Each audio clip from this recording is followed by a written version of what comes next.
দেখুন কেমন করে লাউয়ের তরকারি, লাউয়ের তরকারি নয়, লাউ পোস্ত বানাচ্ছি।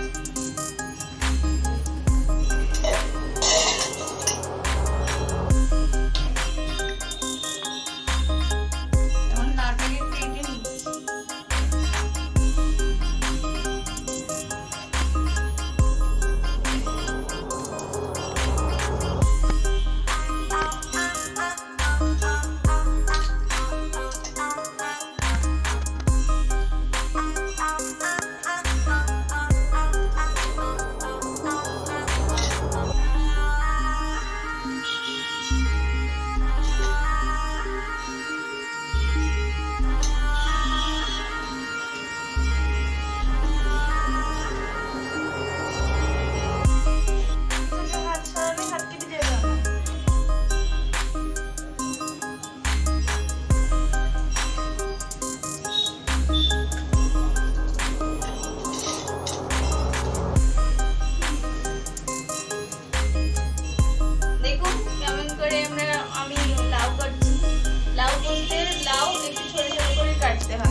টমেটো কাটলাম একটুখানি, লাউ পোস্তে টমেটো দিলে দিতে পারেন, না দিলে দিতে পারেন না। পোস্ত বানাতে মোটামুটি সবাই জানে।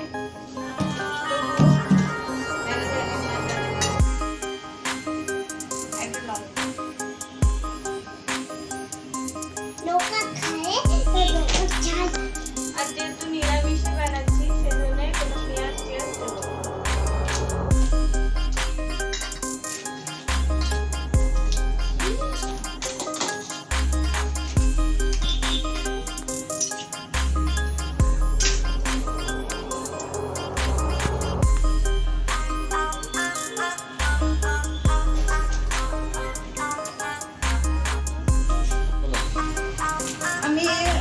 রান্না করবো তার জন্য লাউ আর আলুটা ভালো করে ধুয়ে নিয়েছি পরিষ্কার করে, আর কড়াই চাপিয়ে দিয়েছি।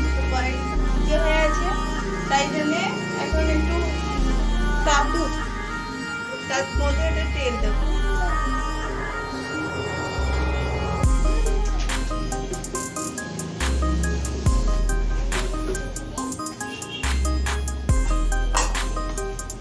এখন রাতে রান্না বান্না সব ভাত হচ্ছে।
টমেটো দেওয়ার পর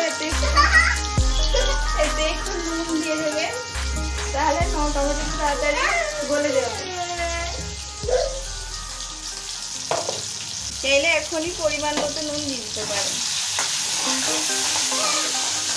পোস্ত বানানো খুব সহজ রেসিপি, তাড়াতাড়ি তৈরি হয়।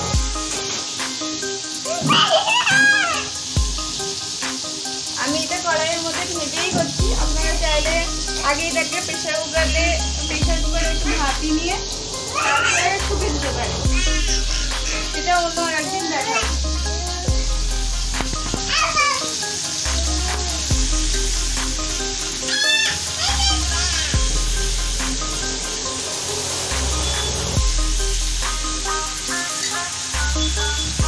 আমি এখন লাউ আর আলু দুটোকে একসাথে দিয়ে দিলাম, একটু নাড়াচাড়া করে ভেজে নেবো এটাকে।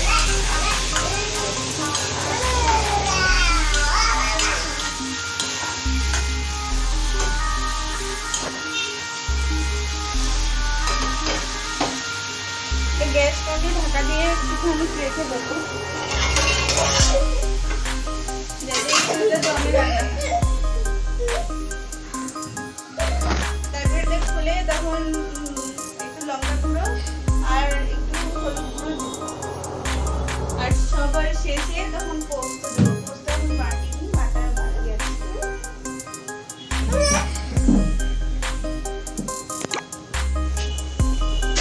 এটা আমি পটল ভাজবো, রাতে রান্নার সমস্ত কিছু জোগাড় যন্ত্রণা হচ্ছে।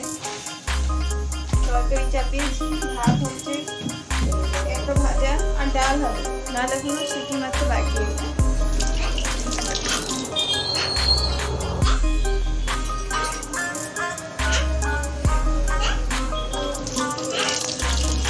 ডালে দেবো মনে ভাত।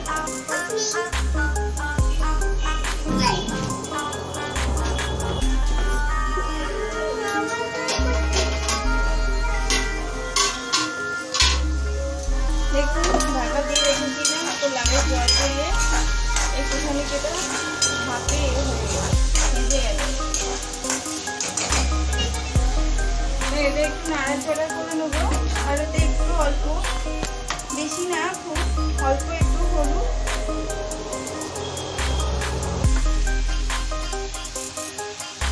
আর 1 চামচের মতো লঙ্কা গুঁড়ো দিয়ে দেবো।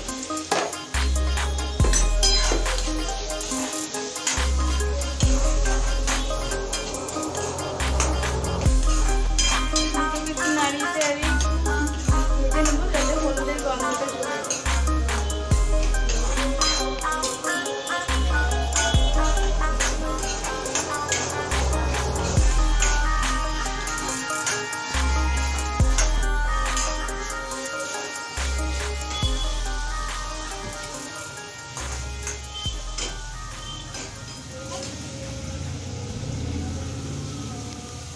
এটা নাড়াচাড়া হয়ে গিয়েছে, এতে জল দিয়ে এটাকে ঢুকে দেবো, সিদ্ধ হয়ে যাওয়ার জন্যে।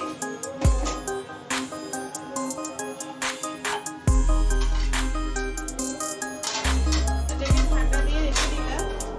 এবার সিদ্ধ হয়ে গেলে, একটু জল মরমরে হয়ে গেলে তখন লাস্টে পোস্তটা দিয়ে একটু নাড়াচাড়া করে নামিয়ে দেবো।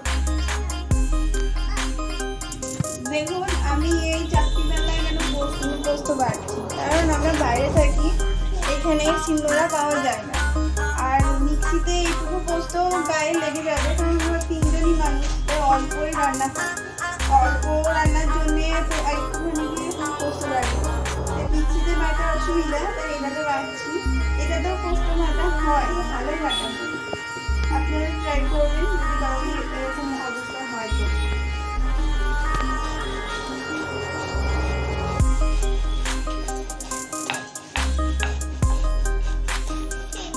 এটাতে কিছুই না, ব্যাস আপনারা যেমন শিলনোড়ায় বাটে সেরকম ভাবে এটার ওপর একটু চেপে চেপে দাবালে এটা বাটা যাবে, কিন্তু 2-3 বার বাটলে বেশ প্লেন হয়ে যাবে বাটা উপর।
আসবেন তো সবাই, আপনাদেরকে নিমন্ত্রণ করলাম। আর আমার চ্যানেলকে আমার ভিডিও যদি ভালো লাগে আপনাদের, তাহলে আমার চ্যানেলকে আপনারা সাবস্ক্রাইব করবেন, বেল আইকন দাবাবেন, আর কমেন্ট করে লিখে পাঠাবেন যে আমার ভিডিও কেমন লাগছে, যাতে আমি নতুন নতুন ভিডিও বানাতে পারি আর আমার চ্যানেল যাতে গ্রো হয়, তার জন্য সাবস্ক্রাইব অবশ্যই করবেন। আজকের জন্য এইটুকুই। নমস্কার, থ্যাংক ইউ।